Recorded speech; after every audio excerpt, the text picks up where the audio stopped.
भगवते वासुदेवाय। ओम नमो भगवते वासुदेवाय। नमो भगवते वासुदेवाय। श्रीमद् भगवद गीता चतुर्थ अध्याय। कांक्षन्ताः कर्मणां सिद्धं कांक्षन्ताः कर्मणां सिद्धिं यजन्त इह देवताः क्षिप्रं हि मानुषे लोके सिद्धिर्भवति कर्मजा। उसके बाद है चतुर्वर्णमया सृष्टं गुणकर्म विभागसः तस्य कर्तारमपि मां विद्या कर्तारमवयम्। अनुवाद पाठ करें। इस संसार में मनुष्य सकाम कर्मों में सिद्धि चाहते हैं, फल स्वरूप वे देवताओं की पूजा करते हैं। निसंदेह इस संसार में मनुष्यों को सकाम कर्म का फल शीघ्र प्राप्त होता है। श्री भगवान ये जो चतुर्थ अध्याय में ये श्लोक में बता रहे हैं कि कर्म फल के अभिलाषी लोग कांक्षन्तः कर्मणाम, ये जो कर्म फल की जो अभिलाषी कांक्षन्तः, वो लोग क्या करते हैं ना, सिद्धिं जजन्तः इह देवता, देवताओं को या क्या करते हैं ना, वो लोग पूजा करते हैं या देवताओं को वो उसके लिए अभिलाषी करके सारे कर्म करते हैं। क्षिप्रम ही मानुष्य लोके सिद्धिर्भवति कर्मजा। क्यों? क्योंकि उनको वहां से शीघ्र फल प्राप्त हो जाता है। इसमें क्या समझ में आया? आप कौन से देवता के पास गए थे, क्या मिला था आपको? कुछ नहीं मिला तुम्हें। आप याद कर रहे हो? कहीं गए नहीं।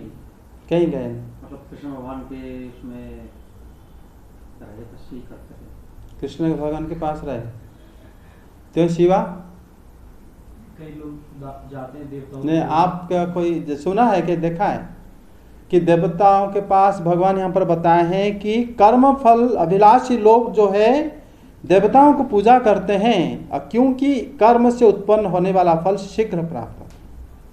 माताएं बताओ, आप लोग कहीं गए हो देवताओं की मतलब मानसी, जैसे योग माया मंदिर यहीं पर है, जाके कुछ मांगा है, कुछ मिला है? मांगा नहीं प्रभु जी, वैसे जाते हैं। मिला है सर, बचपन में मांगता था सर, कुछ नहीं मिला। कुछ नहीं मिला इसमें। लेकिन एक बात है, भगवान यहाँ पर पता है क्या बताएं, कर्म फल के अभिलाषी लोग इस लोग में देवताओं की पूजा करते हैं। जो देवताओं की पूजा करते हैं कर्म फल के लिए, फल आशा रखकर उनको प्राप्त होता है। मतलब पहली बात तो यहाँ पर फिर वो लोग क्या करते हैं, उसी प्रकार के कर्म करते हैं तो उनको प्राप्ति होता है फल। और भगवान बताते हैं शीघ्र प्राप्त होता है। ऐसा कौन सा फल है कि जो शीघ्र प्राप्त होता है? और इससे ये श्री भगवान बता दिए कि जो मतलब ज्ञान की जो फल है, जो कैवल्य मोक्ष फल, वो शीघ्र नहीं होता। इनफैक्ट ज्ञान भी शीघ्र प्राप्त नहीं हो पाता कई जन्म के बाद। तभी तो भगवान बताते हैं ना, फिर ज्ञान मिलने के बाद फिर भगवान को समझना कि ये सब कुछ है। बहुनाम जन्मनाम अंते ज्ञानवान मां प्रपद्यन्ते, ये तो आगे भगवान बोलेंगे, लेकिन उसका प्रिय यहाँ पर बोला जा रहा है ना, कि बहुत जन्म बाद मुझे ज्ञानी जो प्राप्त होता है। लेकिन उससे पहले कि जो फल आशा रख के जो मनुष्य मतलब देवताओं को यजनते पूजा करते हैं, क्योंकि उनको उसका जो फल शीघ्र मिलता है। तो इसमें भगवान मना करें या हाँ कहें, क्या कहें? वो श्री भगवान कह रहे हैं मना करें, क्योंकि जो फल मिलता है नकली फल होता है। जैसे मिला तो नहीं, फिर नकली असली कैसे पता चलेगा? क्योंकि ये इसको डॉक्टर बनना है तो वो एक झूठ है, वो एक झूठ है। वो इसमें क्या झूठ है? अगर आपको बीमार होता है दवाई नहीं देता डॉक्टर? नहीं डॉक्टर, वो अलग चीज है, अलग नहीं है। लेकिन जो ज्ञान जो है, ज्ञान अलग चीज है, वो है सच्चाई। ज्ञान सच्चाई है। अच्छा, इस संसार में लोगों को जो कर्म फल आशा है, जैसे आपको क्या आशा है, फल क्या है आपका, कर कौन सी फल आपको चाहिए, कोई कौन सी काम अपने करा है उसका फल आपको चाहिए, कर्म फल भगवान बोले हैं। कांक्षता हो गया अभिलाषी लोग, कर्मणं सिद्धि, वो काम वही करते हैं फल सिद्धि मतलब फल पाने के लिए, और उनको जल्दी मिल जाता है। इस जगत में देवताओं को पूजा करते हैं। आप कौन सी देवताओं कैसे पूजा करें कि आप कह रहे कि आप किसी को पूजा नहीं करें आप लोग ने आज तक। यजंत शब्द का अर्थ क्या होता है? जैसे व्रत रखे हैं, दिवाली पे करते हैं, जो माँ जी की पूजा करी है, अच्छा, हनुमान जी की। अपने किसी फल को आशा रखते करे और वो मिला नहीं मिला, आप मांगा नहीं। अच्छा, बिना मांगे आप कैसे, आप मतलब पतिदेव कैसे मिले और कैसे आपको बच्चे मिले, घर मिला, आपका ये तो संसार मिला? रहती है ना कि हम भगवान की भक्ति करें, बस भगवान अपने आप करते रहेंगे सब कुछ, हाँ उनकी कृपा रहे, हमारी भक्ति बनी रहे, बाकी चलते रही गड्डी अपने आप। सर मतलब एक तरह से वो प्रोटेक्शन देंगे, ये एक भाव रहता है। ये तो मैंने महसूस किया यही रहता है कि मतलब कि प्रभु रक्षा करना हमारी। जब हमें जल्दी कोई फल मिलता है, मतलब हम पहली बात तो फल की आशा क्या है, कौन सा काम करा आपने जो जिसका आशा आपने करके बैठे हो। आप तो चाहते हो कि खुद मैं बैठा रहूं और मुझे देवता के घर में दे के चले जाएं, आप तो ऐसे सोच रहे हो क्या? हाँ सर, ऐसे नहीं, ऐसे लिए भगवान मना करें। ऐसे नहीं कि आप घर में बैठोगे, सीधा जैसे पार्सल आता है कि आपने पूजा करा था, ये लो आपका आ गया। नहीं, हम मेहनत तो करते हैं। हम आप यहाँ पर भगवान वो नहीं बताया, वहाँ पर एक्चुअली शब्द भगवान ने बोले हैं कि कांक्षन्तः कर्मणं सिद्धिं, हम कर्म करते हैं सिद्धि पाने के लिए। कोई एक कर्म काम करे हो फिर आप चाहा हो, उस प्रकार तो करे होगे अनगिनत। आपने पढ़ा है, हाँ। नौकरी के लिए आशा नहीं करा था, हाँ, किया था ना। आपने जो पढ़ा और अपने आशा करा, इसमें देवता कौन हुए? पढ़ने के लिए हमें सूर्य देव की जरूरत पड़ी, सूर्य देवता जरूरत पड़े, और सूर्य देवता जरूरत पड़े, या आपने जो लिखा या आपने इंटरव्यू पास करा, जो जॉब करा, उसमें सरस्वती देवी आपको हेल्प करे होंगे। हाँ। आपने सरस्वती माता को पूजा नहीं करा लेकिन करा है। यहाँ यजंत शब्द का अर्थ होता है आपने जो अध्यय व्यवसाय करा है, उसके लिए जो मेहनत करा है वो तो पूजा है। और क्या है वो? अच्छा, श्रीधर स्वामीपाद हमारा कहते हैं कि किसी भी कर्म जो है वो यज्ञ होता है, किसी भी प्रकार के कर्म, समझे? तो आपने जो भी कर्म आपने करा है उसका फल आपने चाहा है, आपने जल्दी मिल गया, आपकी नौकरी हो गया। आप किसी और, जैसे एक नहीं मिला तो दूसरा की चाहा, वो मिल गया। तो उसमें देवता लोग तो देते, किसने दिया आपको? उन्होंने तो दिया। लेकिन हमने डायरेक्टली उनसे नहीं मांगना, हमने सोचा हम करें। मांगना मना किया गया है, आपने काम करा है उसके लिए, है ना। जब काम करा वो विधि अपने आप वो देवताओं को प्राप्त हो ही जाता है। पर क्या प्राप्त हुआ उन्हें नहीं, तुम्हें। नहीं, हमने फल क्या दिया जो उन्होंने, तुमने अध्यय व्यवसाय दिया, अपना मेहनत दिया, पर उससे उनका क्या इसको उनको क्यों फायदा होगा? फायदा तुम्हें होगा ना। भगवान बोलेंगे देवताओं को फायदा होगा, यहाँ पर बोल रहे हैं उस जीवों को फायदा होगा जो कर्म करने के लिए। इस जगत में लोगों को क्या करता है ना, मनुष्य लोग को जो देवता यजन्ते ही कर्मजा, कर्म में उत्पन्न होने वाला सिद्धि, काम के फल मिलता है कि नहीं मिलता? नहीं सर, कभी किसी को नहीं मिलता। वो काम से ही नहीं करा होगा। काम सही भी किया था लेकिन फिर भी नहीं मिलता। ऐसे मतलब आपने किसी और का आपने ठगा होगा कभी, इसलिए आपको उन्हें ठगा। क्योंकि देखो एक डेफिनेशन का बहुत सारा फल के लिए बहुत सारा रहता है, मतलब क्या कहते हैं जो हाँ फैक्टर रहता है इसमें हम ये सिर्फ एक फैक्टर को देख के हम डिस्कस नहीं कर सकते कि हाँ इसमें क्यों नहीं मिला, उसको क्यों मिल गया, उसमें नहीं होता। तो वो तो अलग चीज होगी ना। हाँ, कर्म जो है तो देवताओं के पास कहाँ तुम गए? तुम सोचते हो हमारी क्या है ना, आजकल ज्ञान, वैदिक ज्ञान के प्रचार के अभाव से, सद्गुरुओं के अभाव से लोग सोचते हैं कि अगर हम माता सरस्वती के बड़ा सा विग्रह लाए और बड़ा मंदिर कर दिया मतलब वो सारे विद्या का मालिक वो बंदा हो जाएगा, ऐसा नहीं होता। होता है क्या? तो लेकिन होता किसको? जो शास्त्रिक विधि से, शास्त्रीय विधि हो गया कर्म, कर्म ही यज्ञ है।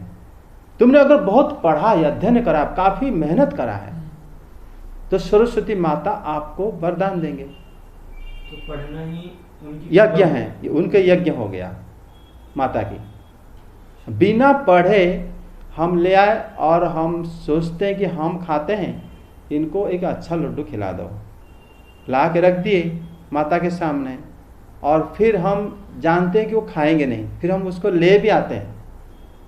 हमारे भाव देखो किस प्रकार कंप्रोमाइज हम करते हैं अपने आप को। तो इस प्रकार हम सोचते हैं यही यज्ञ है, ये यज्ञ नहीं है। यज्ञ भगवान तो स्पष्ट बताए, हमारा तृतीय भी गया, तुम लोग सुने होंगे, कर्म है, कर्म। यहाँ कर्म भी, यहाँ भी भगवान ने बोला है कर्म करके फल की आशा रखने वाला, तो उसको जल्दी फल मिलता है। लेकिन ज्ञान का कर्म क्या है जो नहीं मिलता, भगवान यहाँ पर बोले हैं। मतलब यहाँ पर तो जो अनुवाद ऐसा है कि कर्म फल के अभिलाषी लोग इस लोक में देवताओं की पूजा करते हैं क्योंकि उनको शीघ्र फल मिलता है। इसमें श्रीधर स्वामी बात बोले हैं कि उनको नहीं मिलता क्या? ज्ञान का फल शीघ्र नहीं मिलता। ज्ञान का फल शीघ्र नहीं मिलता, मतलब अगर आप ज्ञानी हो, आपके पास ज्ञान है, हो सकता है आप साधारण जीवन व्यतीत कर रहे हो, नकली फल तो ठीक है, और आपका क्या हुआ ना, फिर अगले जन्म में भी हो सकता है कि एक गरीब बन के पैदा हुए हो। ऐसे बहुत जन्म बिताते बिताते भगवत मतलब श्री वासुदेव को सर्वमिति आपने समझ लिया और भगवत आप धाम चले गए। वो दूर में मिलता है। लेकिन एक बंदा एक वस्तु को पाने के लिए मेहनत करा, जैसे एक बंदा एक रास्ते जो पहाड़ के बीच रास्ता बना दिया, पहाड़ के बीच रास्ता बना दिया क्योंकि डेली मेहनत करा, उसका मेहनत से ही पहाड़ उसको रास्ता दे दिया, ये कहेंगे ज्ञान से ही बनाया ना क्या? रास्ता जो भी उसने मेहनत करी वो भी ज्ञान से ही तो मेहनत करी उसने। ये वाला ज्ञान जो है उसका वो दिव्य ज्ञान नहीं है जो ज्ञान से मोक्ष मिलता है। ये यज्ञ कर्म है जरूर वो, ठीक है, हर एक कर्म यज्ञ हो जाता है। उसी का रेस्पेक्टिव देवता स्थावर हो गए पहाड़, पहाड़ अगर रास्ता नहीं दिया होता तो ये रास्ता नहीं निकाल पाता, समझे? तो इस प्रकार जो है शास्त्र को समझना चाहिए। इसमें आगे विचार करते हैं, चक्रवर्ती पाद बताते हैं कि जो कर्म है, कर्म 3 प्रकार का है। कर्म जो है 3 प्रकार की है। उसमें एक तो है नित्य कर्म, नैमित्तिक कर्म, और क्या होता है नित्य, नैमित्तिक और काम्य। इन पर जो चक्रवर्ती पाद बताते हैं कि जो कर्म होता है तत्रापि मनुष्येषु मध्ये कामिनेस्तु मम साक्षाद्भूतमपि भक्ति मार्ग परिहास्य शीघ्रम फलम। हाँ, मतलब यहाँ पर उन्होंने बताया कि समस्त जो व्यक्ति जो है, कुछ कामी व्यक्तिगण भी मेरे साक्षात भक्ति का परित्याग कर शीघ्र फल देने वाला कर्म पथ का अनुसरण करते हैं। कोई कोई लोग, चक्रवर्ती पाद कहते हैं कि कोई कोई लोग ऐसे होते हैं कि वो मतलब मेरे भक्ति को करते हुए भी छोड़ देते हैं। भगवान बताते हैं वो एक शीघ्र फल देने वाला उसके पास चले जाते हैं। मतलब क्या? कोई कोई कहते हैं कि तुम भगवान की भक्ति क्यों कर रहे हो, तुम मन लगा के पढ़ाई करो, तुम पास हो जाओगे। वो भक्ति छोड़ दिया, मन लगा के पढ़ाई करा, पास हो गया। पर कौन सी भक्ति उसने कर रहा था जो शुरू करा था कि मैं जाप करूंगा सुबह उठ के नहा धो के, वो सब छोड़ दिया। शुरू करा था भक्ति, तो मतलब भक्त जो होते छोड़ नहीं सकता, जो प्रेमी भक्त तो नहीं छोड़ता भगवान को, लेकिन साधन जो साधना भक्ति करते हैं छोड़ देते हैं, है ना। तो वो जो मतलब भक्ति चक्रवर्ती पाद यहाँ पर कहते हैं कि तत्रापि मनुष्येषु मध्ये कामिनस्तु, जो कामनाकारी होते हैं, काम इच्छा करते, कामनाएं होते हैं उनके अंदर, वो लोग उनको छोड़ देते हैं। छोड़ के क्या करते हैं ना, भक्ति मार्ग परिहाय शीघ्र फल साधकं कर्म वर्तम्य, जो ऐसे रास्ता अपनाते हैं जिसमें उनको जल्दी फल मिले। अब मिलता भी है, सर ये जल्दी फल थोड़ा सा सर इसके बारे में बताओ सर, ये थोड़ा समझ जल्दी फल मतलब हो गया क्या, इस जन्म में मिल भी गया और तुम्हें इस जन्म में जो है तुम्हें भक्ति का तुमने समझ भी गए। ठीक है, तो इसीलिए क्या होता है ना, हमें ये जानना चाहिए कि भगवान की भक्ति छोड़ के भी लोग ऐसा हैं, कहते हैं कि माला करके क्या करोगे, भगवान के बारे में सुन के क्या करोगे, भगवत गीता सुन के अध्ययन करके क्या करोगे, तुम कर्म करो फल मिल जाएगा, है ना, निसंदेह मिलेगा, कर्म करो तो फल मिलेगा। लेकिन वो फल नहीं मिलेगा जो फल के बारे में यहाँ पर भगवान इस श्लोक में बोले हैं, वो है मोक्ष व मुक्ति, वो नहीं मिल सकता। उसके लिए कि मैं मुक्त होना चाहता हूं, मैं क्या करूं बोलो, क्या पढ़ूं, कोई कहेगा वेद अध्ययन कर लो, क्या वेद जाएगा लाइब्रेरी में पढ़ के मैं पढ़ लिया, मुझे फिर भी मुझे सही नहीं लग रहा, भगवत गीता हाँ मैंने पढ़ लिया, भागवत पढ़ लिया, लाइब्रेरी में बैठ के, या हम लोग जब तो बिना गुरु के कृपा होगा तुम कैसे समझोगे उसको, भक्त कृपा के बिना भक्ति को जान ही नहीं सकते, है ना। तो इस प्रकार यहां पर मतलब जो नित्य कर्म, नैमित्तिक कर्म, काम्य कर्म, जो वेद विहित कर्म है, वेद विहित कर्म होता है वो होता है नित्य कर्म, संध्या करो, जाप करो, ध्यान करो, यज्ञ करो, है ना, ये सब होता है वेद विहित कर्म। पितृ श्राद्ध आदि कर्म ये नैमित्तिक कर्म होता है, कभी कभी होता है। एक काम्य कर्म होता है जो फल की आशा रख के हम लोग करने लगते हैं, होता है काम्य कर्म। इसमें जबकि हम लोग पहले पढ़े थे कर्मण्येवाधिकारास्ते मा फलेषु कदाचन, याद होगा द्वितीय अध्याय में, उसको थोड़ा चर्चा कर लो। उसमें क्या बताए थे शिवा सर, उसमें तो अलग डेफिनेशन बताई थी तीनों की। क्या सर नित्य कर्म जैसे सर हम खाना खाते हैं, टॉयलेट जाते हैं, ये सब नित्य कर्म हो गया। नैमित्तिक कर्म जो हम अपनी वो पैसा कमाने के लिए जो करते हैं वो नैमित्तिक कर्म हो गया, और काम्य कर्म जो इच्छा से कर्म, जो इच्छा से कर्म होता है। इस बात तो अलग डेफिनेशन हो गई। नहीं, नित्य कर्म और नैमित्तिक कर्म ये दोनों, नित्य कर्म जो कह रहे हो कि हम रेगुलर जो घर में काम करते हैं, उठना बैठना खाना पीना सोना, उसके अंदर भी आ जाता है तुम्हारा जो वैदिक नियम को मानते हैं, वो भी उसी कर्म में आ जाता है, नित्य कर्म में। ठीक है, वेद विहित कर्म भी कर लेते हैं। और तुम भी जहाँ जो भी कर रहे हो वेद विहित कर्म के अंदर भी आता है। तुम जो सोते हो, उठते हो, मुंह धोते हो, नहाते हो, वो भी वेद विहित कर्म के अंदर भी आ जाता है कि नहीं। ठीक है। खाना आप खाते हो इस समय में, हाँ, और इस समय में नहीं खाते, ये सब वेद विहित कर्म में आ जाता है।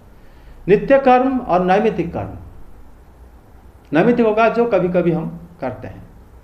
ठीक है, हाँ सर, इस बार आपने कभी कभी कर्म बताया सर। हाँ, उसी में जो कर्म जैसे जो पैसा भी कमाते हैं वो कभी कभी करते हैं हम लोग, कभी कभी अर्थ हो गया थोड़े पीरियड के लिए, बड़े होने के बाद फिर वो जॉब करने के बाद फिर 20-30 साल के लिए कमाते हैं।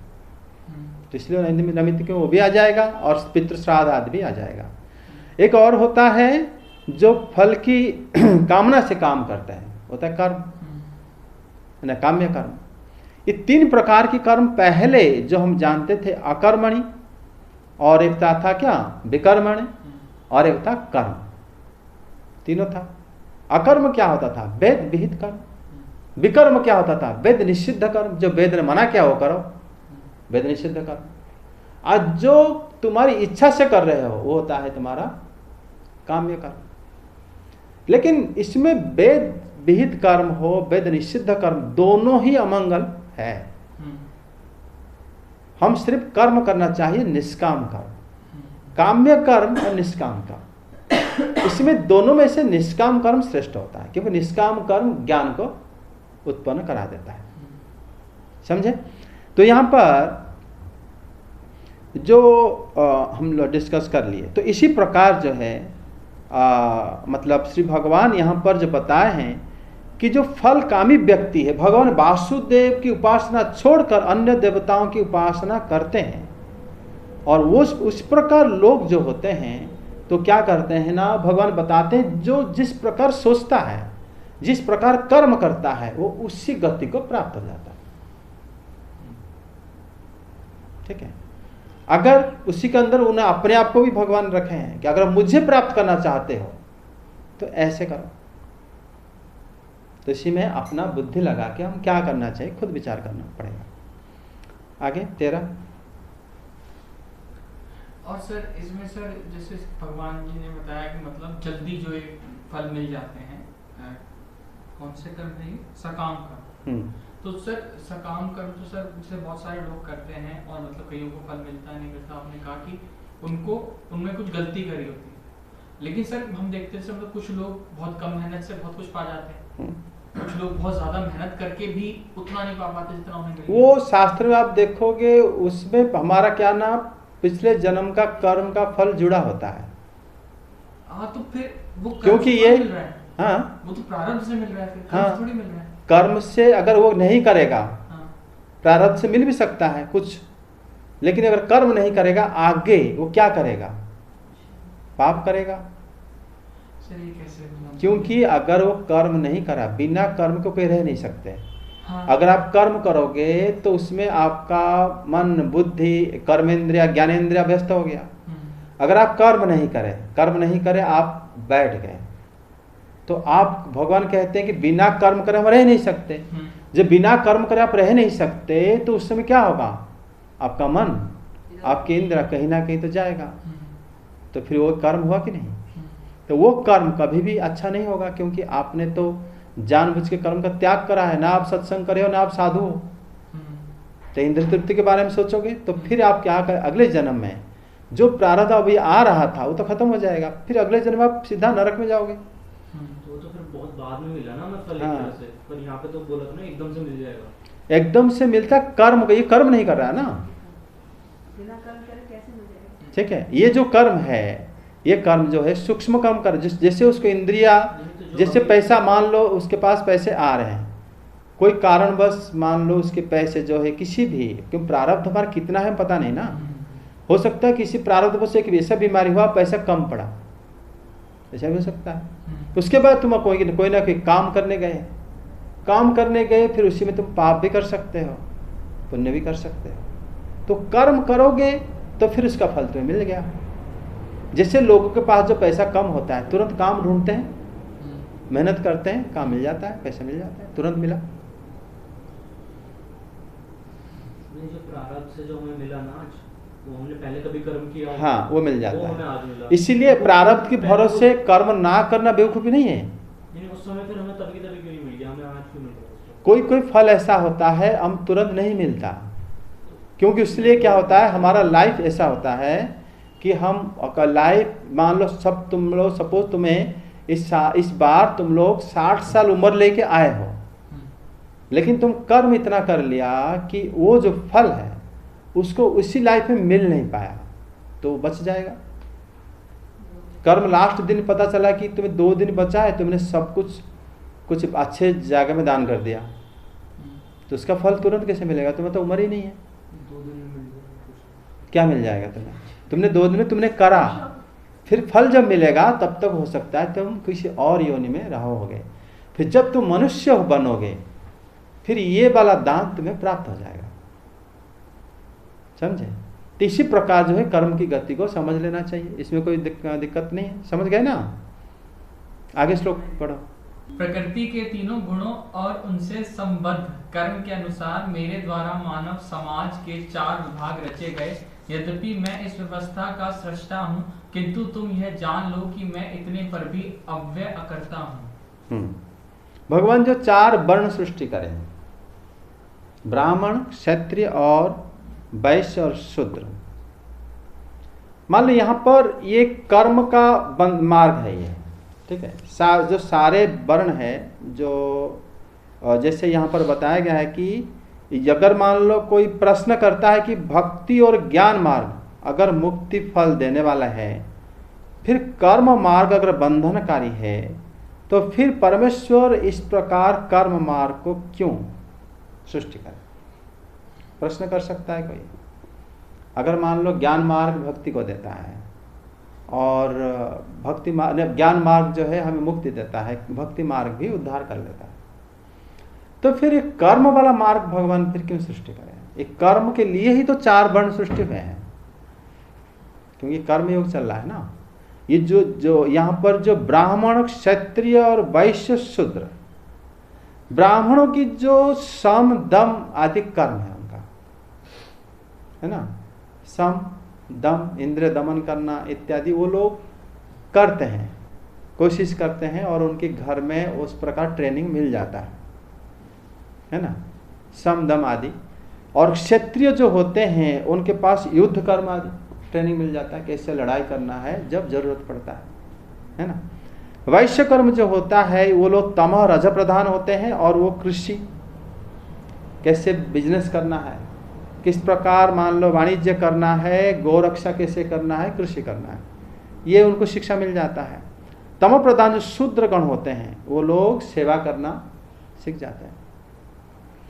तो ये जो कर्म है, ये गुण समूह जो है, इसको जो भगवान विभाजन करे हैं, ये उनका कर्म मार्ग में आश्रित है गुण। अगर आपके अंदर गुण है तो आप उसी प्रकार की आपका कर्म है ना। कभी कभी देखा जाता है कोई लोग वर्ण मान लो दूसरा होता है, कर्म दूसरा करते हैं,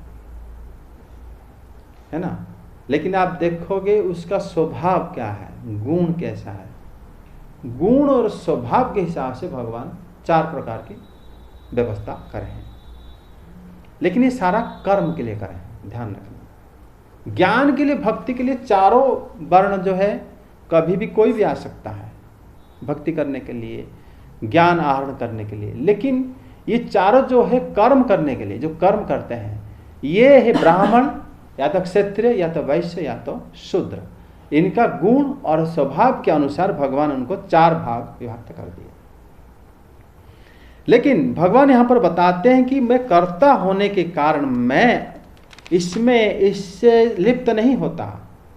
तस्य कर्तारम अपि मांग विद्य कर्तारम अव्ययम, कि मैं अव्यय रहता हूं, मतलब इसमें, मतलब अविनाश को, मतलब मैं कभी भी इसमें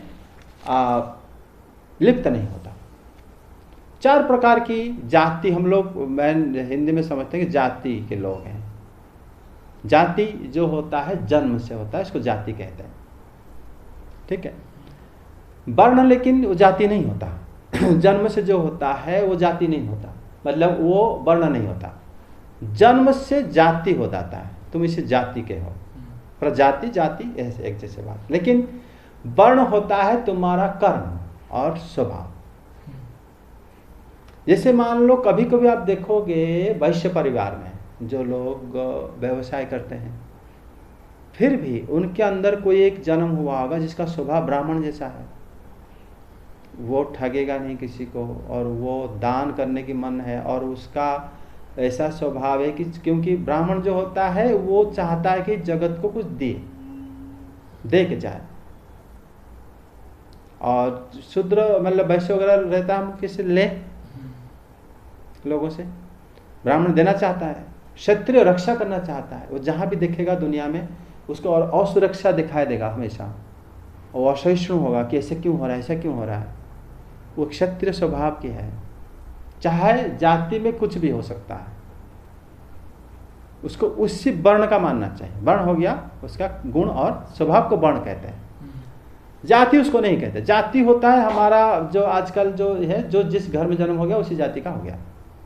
जाति तो भगवान के द्वारा नहीं, जाति अलग होता है, लेकिन वर्ण व्यवस्था अलग है। वर्ण व्यवस्था ये गुरु के माध्यम से ही होता है।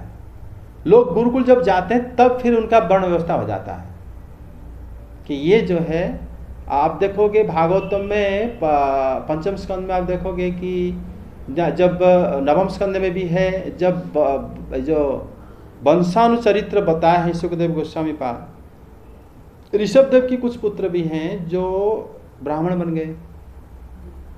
कैसे बन गए वो लोग? उनके गुरु उनको बनवाए। देखिए कि इनके स्वभाव ऐसा है। और कुछ क्षत्रिय रहे कि नहीं, भरत महाराज वो क्षत्रिय रहे, लेकिन वो तो हो गया उनका वर्ण। वर्ण क्यों हुए? कर्म के लिए। वर्ण कर्म के लिए, भक्ति कर्म से अधीन नहीं है। ऐसा नहीं है कि भरत महाराज बने और वो भक्ति नहीं कर सकते, ऐसा नहीं। वो भगवान के महाभागवत है, भक्त है। जो लोग ब्राह्मण हो गए, ब्राह्मण के कर्म करेंगे। वो ब्राह्मण के कर्म होता है लोगों को मतलब सम दम आदि शिक्षा के माध्यम से लोगों को मतलब शिक्षित मतलब दान देना। ब्राह्मण मेन होता है दान, वो जो देने जानता है वो ब्राह्मण होता है। तो इस प्रकार जो है भगवान बताते हैं, लेकिन मैं इससे पृथक हूं। जीव तो कृष्ण दास है, सारे जीव। अब भगवान ने ये जो स्वतंत्रता रूपी जो अमूल्य संपत्ति दी है जीवों को, शरीर दिए हैं, इसमें जीव अगर कृष्ण सेवा को परित्याग कर देता है तो भगवान की माया स्वरूप को वो क्या करता है ना, उसको आच्छादित करके संसार में फेंक देता है। जीव क्या कराना आपका, जैसे आप कह रहे हो कि मैं ब्राह्मण का काम कर रहा हूं, आप कह रहे हो कि मैं क्षत्रिय का काम कर रहा हूं, वैश्य का काम कर रहा हूं, तो कर्म करने से क्या होगा? कर्म करने से सिर्फ आप अपना इंद्रियों को रखा और अगले जन्म के लिए कुछ तैयार हो गए, जीवन को अतिवाहित कर लिया।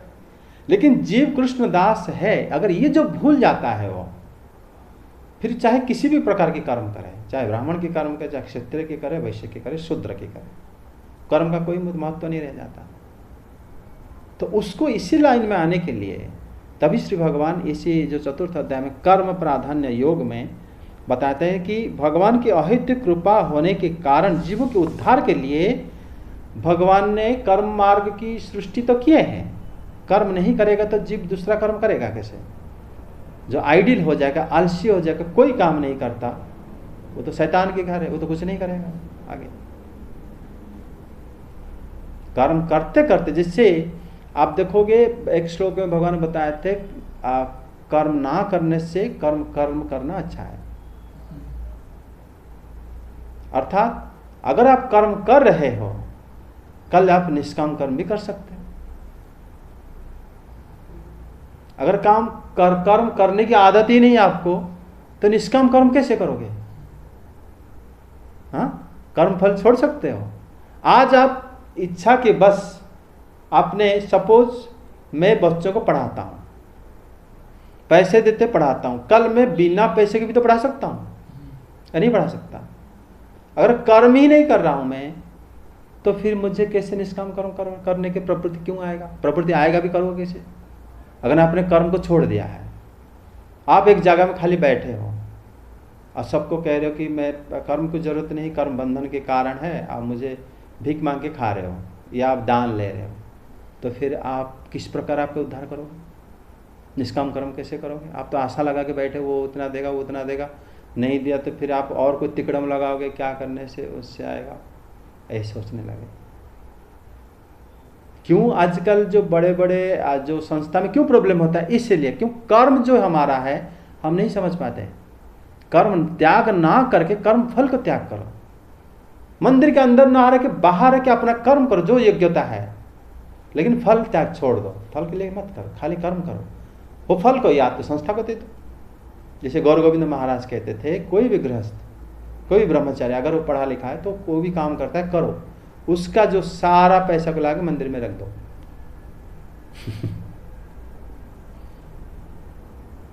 तो इस प्रकार मतलब था उनका नियम कि गृहस्थ जो होते हैं वो लोग जॉब करके अपनी खर्चा के लिए जितना रखो, बाकी सब मंदिर में देके चले जाओ। तभी जाके ना आपका सद्बुद्धि होगा, आप शास्त्र समझ पाओगे, गुरु ने जो मंत्र दिया और जाप करोगे, कुछ आपका उन्नति होगा। जब आप खुद धीरे धीरे क्या हो ना, हम कर्म की लपेट में आ जाते हैं, लेकिन कर्म करता हुआ बंदा कर्म छोड़ा हुआ बंदा से ज्यादा श्रेष्ठ है, ये समझना चाहिए, क्योंकि कर्म कर रहा है। इसलिए यहां पर कर्म की श्रेष्ठता है। समझ में आ गया ये श्लोक? और सर कौन सा कर्म कर रहा है? कोई भी कर्म ना करना से अच्छा कर्म करना है। उसके बाद कर्म से फिर निष्काम कर्म की तरह, जैसे भगवान की कृपा से अगर तुमको सही गुरु आदि मार्गदर्शन मिल गया तो आप फिर कर्म का चयन कर सकते हो। अब बिना काम करे बैठ गए शुरू से, तो फिर आप अपना उद्धार कैसे करोगे? सर प्रभु अगर संस्था में रह रहा है तो वो भी तो कुछ ना कुछ काम कर ही रहा है ना सर। वो कर्म क्या होता है? कर्म होता है हम जो फल की आशा में कर्म, या तो फल की निराशा से कर्म। हाँ। ठीक है, अगर मान लो किसी भी संस्था में कहेंगे कि इतना तुम्हारा टारगेट है, ये तो चलेगा कैसे? आप सब प्रीचरों को मान लो कहा जाएगा कि इतना डोनेशन तो आना चाहिए, तो फिर कर्म कैसे हुआ? सर कर्म तो हुआ, डोनेशन लेने के लिए जा रहे हैं इधर से उधर।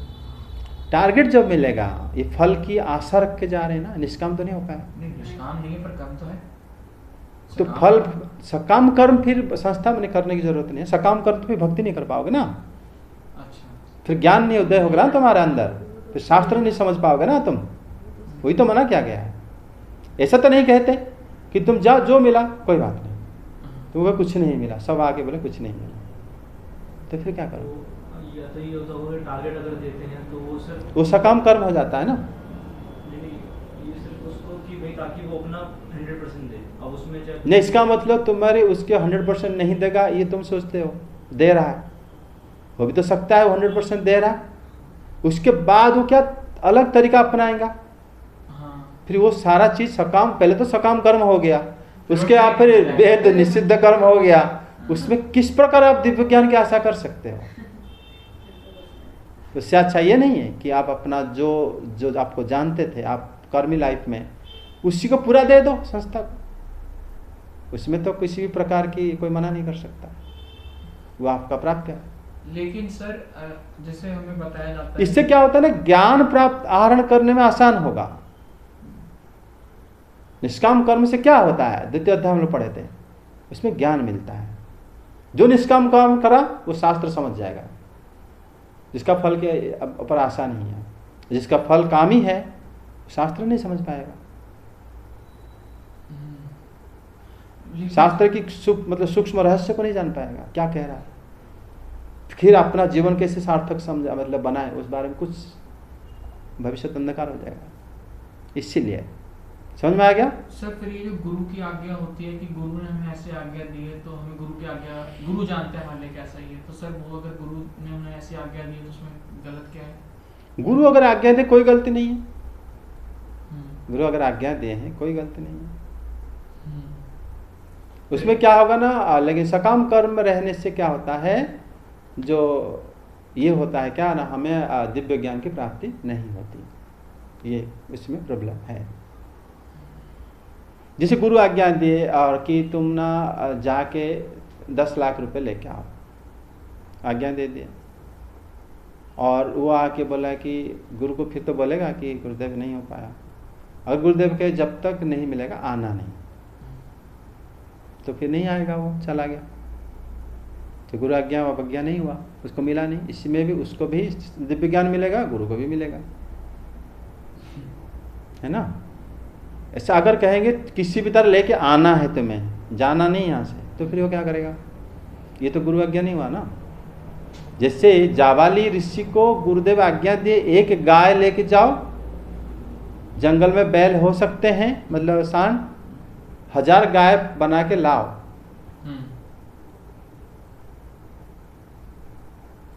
ठीक है, मतलब उसमें ये गए, उसको उनके पास कोई पैसे भी नहीं दिए, जंगल के अंदर गाय जहाँ घास था उस एरिया में गए रहे, फिर गाय पहले हुष्ट पुष्ट हुआ, फिर गाय बच्चा को पैदाइश करा, उसमें से मेल फीमेल दोनों भी हो सकते हैं, फिर फीमेल होने के बाद फिर वो बच्चा ऐसे हो कि सबको पालने लगा, फिर जैसे बढ़ गए मल्टीपल, गुरु की कृपा है, इसका इच्छा था, फिर जब हो गया ले आए, जब नहीं हुआ तो नहीं आते ये, तो बोले ना जब तक नहीं होगा आना नहीं आश्रम, ये होता है गुरु आज्ञा। तो इसी आज्ञा में दिव्य ज्ञान आपको मिलेगा। और उनको जाबाली ऋषि को स्वयं देवता लोग आके सारे ज्ञान देके चले गए, सारे मंत्र। वो गुरुदेव के पास जब आए थे तो गुरुदेव को उन्होंने बोले कि गुरुदेव के तुम्हारा गोत्र क्या है, तो वो गोत्र नहीं बता पाए थे, तो अपनी माँ को जाके पूछे थे, तो अपनी माँ बोले कि मुझे नहीं पता, क्योंकि मैं जब यौवन मतलब जब मैं युवा थी अनेक पुरुषों से मैंने संग किया है, मैं कैसे बताऊं कि तुम्हारा पापा कौन है, कौन से गोत्र में तुम हो। वो आके वही बताया कि मेरी माता जी जो है कह रहे हैं कि उसी समय बहुत पुरुषों से संग करे थे, उनको मेरे गोत्र पता नहीं है, तो क्या मैं शिक्षा के अधिकारी नहीं हूँ? तो बोले हाँ अवश्य हो, तुम निश्चित रूप से ब्राह्मण की पुत्र हो, कोई साधु महात्मा की पुत्र हो। जो साधु भटक गए होंगे लेकिन वो किसी ना किसी भगवान के उद्देश्य रहा होगा, उनके पुत्र हो तुम। तो जाबाली मुनि जब आए उनके जो आश्रम में, उन्हीं को गुरुदेव दिए थे आज्ञा, तो उनके सारे सहपाठी लोग भी इनके प्रति हंस रहे थे। और गुरुदेव उनको कुछ नहीं सिखाए थे। पहले तो मेहनत करना पड़ता है कि देखते हैं इसका इंद्रियां कैसा है, सीखने लायक है भी कि नहीं। बोले कि तुम इतने गाय बना के लाना, फिर तुम जो है सीख पाओगे। जब ये जाके फिर आया वापस, तब गुरुदेव बोले कि तुम ये आश्रम में पूरा संभालो, मैं जा रहा हूं। कोई शिक्षा? बोले कि गुरुदेव शिक्षा, बोले आपको सारी शिक्षा मिल चुका है। ये होता है गुरु कृपा। कैसे मिली शिक्षा, कैसे मिली? उनको देवताओं ने आके मंत्र दे दिए रास्ते में, जब भी वापस आ रहे थे आश्रम। एक रात्रि रुके, वहां पर एक देवता आके मंत्र, अग्नि देवता, वायु देवता, सब जो मंत्र हमारे उपनिषद में है सब दे दिए। तो फिर गुरुदेव के पास जब पहुंचे, गुरुदेव को ज्ञान तो हो गया कि शिष्य को सब मंत्र मिल चुका है। तो बोले तुम यहाँ पर रह के शिक्षा दो सबको, मैं अभी जा रहा हूं। तो ये होता है गुरु की आशीर्वाद। इसी में क्या हुआ ना, गुरु की आज्ञा को, इसलिए गुरु आज्ञा से सब सर्व सिद्धि होता है। समझ में आ गया? कर्म जो है कभी त्याग नहीं करना चाहिए। निष्काम कर्म से ज्ञान आता है, सकाम कर्म अगर करना है तो शीघ्र फल मिलता है। ये बात भगवान ने बताया। और जो 4 वर्ण मिला है, ये 4 वर्ण भक्ति के लिए नहीं मिला है, 4 वर्ण कर्म के लिए मिला है। और कर्म करते करते हम लोग जो वर्ण में है, हमारा स्वभाव जैसा है वो तुम्हारे वर्ण है, वो तुम्हारे अपने आप समझ जाओ कि तुम अगर स्वभाव है व्यापार करना, आप शुद्ध, आप वैश्य हो। अगर आपका स्वभाव है जहां भी देखते हो आप अपने सम दम आदि, कैसे क्रोधित नहीं हो रहे हो अन्यथा, और आप क्या कर रहे हो ना, सबको सब प्रकार किसी ना किसी कुछ चीज देना चाहते हो, ब्राह्मण हो गए आप। और आप अगर रक्षा करना चाहते हो, क्षत्रिय हो। अगर आप सबको सर्विस में खुश करना चाहते हो, आप शूद्र हो। ये अगर आपका कर्म हो गया। कर्म के हिसाब से भगवान 4 वर्ण बनाए हैं, स्वभाव और गुण के हिसाब से। तो उसको लेके आप क्या करो ना, अगर आप कर्म निष्काम करोगे तो फिर आपको दिव्य ज्ञान प्राप्ति होगी। समझे? आगे वाला देखो, एक श्लोक पढ़ो, 14वां। न मां कर्माणि लिम्पन्ति न मे कर्म फले स्पृहा इति मां योऽभिजानाति कर्मभिर्न स बध्यते। मुझ पर किसी कर्म का प्रभाव नहीं पड़ता, ना ही मैं कर्म फल की कामना करता हूँ। जो मेरे संबंध में इस सत्य को जानता है वह भी कर्मों के फल के पाश में नहीं बनता। देखो पहले भगवान बताए थे निष्काम कर्म करो, द्वितीय अध्याय। अभी लेकिन देखो कर्म से मुक्त होने के लिए करें आप 4 वर्ण की हो आपके स्वभाव के हिसाब से, लेकिन आप क्या करो ये जानो जरा कि मैं अपने बारे में बता रहे हैं, कोई भी कर्म में लिप्त न माम कर्माणि लिम्पति, मैं किसी कर्म में लिप्त नहीं होता। वो जानने के लिए आपको भागवतम साधु से सुनना पड़ेगा, जानोगे कैसे भगवान ने कैसे लिप्त नहीं होते। श्रीमद् भागवतम पुराण अमलम यद वैष्णवानं प्रियम, जिसको प्रिय है उससे सुन पाओगे ना। तो इससे बताया जाता है कि अगर मैं कर्म में लिप्त नहीं हूं, क्योंकि कर्म फल में मेरी स्पृहा नहीं है, जो फल मिलने वाला है उसमें मुझे कोई इंटरेस्ट नहीं। क्यों? क्योंकि इसलिए उनको नहीं चाहिए, क्योंकि भगवान को किस बात की कमी है कि उनको फल चाहिए।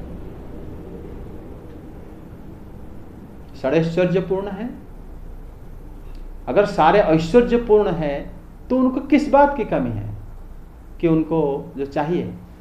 कि मान लो आप यहाँ पर काम करो, आपको 50 लाख रुपए मिलेगा सालाना, आप उसी सैलरी को सोचते सोचते काम करोगे सब, कितना पैसा मिलने वाला है ना। आप यहाँ पर काम करोगे, आपको कुछ नहीं मिलेगा, आप दूसरी जगह देखोगे, है कि नहीं। हमारे कर्म फल में स्पृहा है हमें, श्री कृष्ण को कर्म फल में स्पृहा नहीं। लेकिन ये बात श्रीमद् भागवतम जब हम भक्तों से सुनते हैं तब जानते हैं कि भगवान पूरे लाइफ लॉन्ग कर्म तो करें, खाली तो घर में नहीं बैठे, भगवान सारे कर्म करें उस समय जो जो कर्म चल रहा था उस लीला में। लेकिन भगवान कभी भी किसी भी कर्म की जो फल में आशा नहीं रखे, ना वो कर्म फल को मतलब लिप्त होते हैं, ना कर्म फल में स्पृहा करते हैं। इस प्रकार जो जानता है, तो जानने वाला साधु हो गया, भक्त हो गया, वो कभी कर्म में आबद्ध नहीं होता, चाहे किसी भी वर्ण का हो। भगवान का कहने का मतलब ये है, चाहे ब्राह्मण हो, क्षत्रिय हो, वैश्य, शूद्र, अपने स्वभाव के हिसाब से कर्म करो, कोई प्रॉब्लम नहीं। लेकिन जरा ये समझो कि मैं कभी कर्म में लिप्त नहीं होता, श्री कृष्ण कभी भी कर्म में लिप्त नहीं होते, श्री राम कभी भी कर्म में लिप्त नहीं होते, श्री परशुराम कभी भी कर्म में लिप्त नहीं होते। ये जानने के लिए जो जानता है उसको कर्म कभी आबद्ध नहीं कर सकता, वो काम सही करेगा। जानने का क्या अर्थ हुआ सर? मतलब यहाँ पर भगवान ने बताया ना, ये जानना है कि भगवान कभी भी जो है कर्म, जानने का मतलब होता है समझना। अब आपने बोल दिया, हम जान गए। नहीं जाने अच्छा, तो हम नहीं जाने, जानना होता है उसका रियलाइज करना, और रियलाइज होने के बाद कैसा लगेगा हमें? रियलाइज होने के बाद तुम निष्काम कर्म करोगे, मतलब कर्म में लिप्त नहीं होगे, कर्म के फल की आशा नहीं रखोगे। ये दोनों चीज बताए ना भगवान ने पहले, इसलिए न माम कर्माणि लिम्पन्ति न मे कर्म फले स्पृहा इति मांग यो अभिजानाति कर्म भिर्न अनाबध्यते, वो कर्म में नहीं बदता हे कुंती पुत्र, ये बताएं भगवान ने, है ना। मतलब जो कर्म में लिप्त मैं नहीं होता और मैं कर्म फल में मुझे स्पृहा नहीं है, और जो इसको जानता है उसको भी ऐसा नहीं है। तुम जानते हो जो सिद्धि आदि मिलता है जो योगियों को, वो कैसे मिलता है पता होगा कि जो सिद्धि की सूक्ष्म हो जाना, अणिमा, लाघिमा, गारिमा, महिमा प्राप्त, ये सब है ना। वो जानते हैं कि भगवान हर एक कण कण में है, खाली जानते नहीं, समझ लेते हैं योग की दृष्टि से, उनका वही उद्देश्य है, तब उनको वो प्राप्त हो जाता है। भगवान ने बताया ना उसका पाने की विधि क्या है यहां पर बताया है जिनको पता है कि मुझे कर्म फल में स्पृहा नहीं है, उसका भी स्पृहा नहीं रहेगा। जिनको पता है कि मैं कर्म के लिए लिप्त नहीं हूं, कर्म में, उसका भी लिप्त नहीं रहेगा। ये बात है। मतलब भगवान मतलब जो जिस प्रकार जो यथा माम प्रपद्यन्ते तंग तथैव भजामि, ये भाव है कि भगवान को आप जैसे समझे वो आपके अंदर प्रतिफलित हो जाएगा। समझे कि नहीं? मतलब यहां पर इसलिए बताया है कि मैं कर्म फल में लिप्त नहीं होता हूं, क्योंकि कर्म फल में मेरी स्पृहा नहीं है। फल किसी को लगता जरूरत पड़ता होगा, मुझे जरूरत नहीं होता। और जो इसको जानता है वो भी कर्म फल में, ये बहुत बड़ा इंपॉर्टेंट बात है। मतलब जो जानता है वो भी ऐसे हो जाएगा। मतलब इसमें भगवान है कि नहीं ये बात गारंटी हो जाता है, क्योंकि जो उनके जानने वाले कभी कर्म फल में और इसमें स्पृहा नहीं रखते।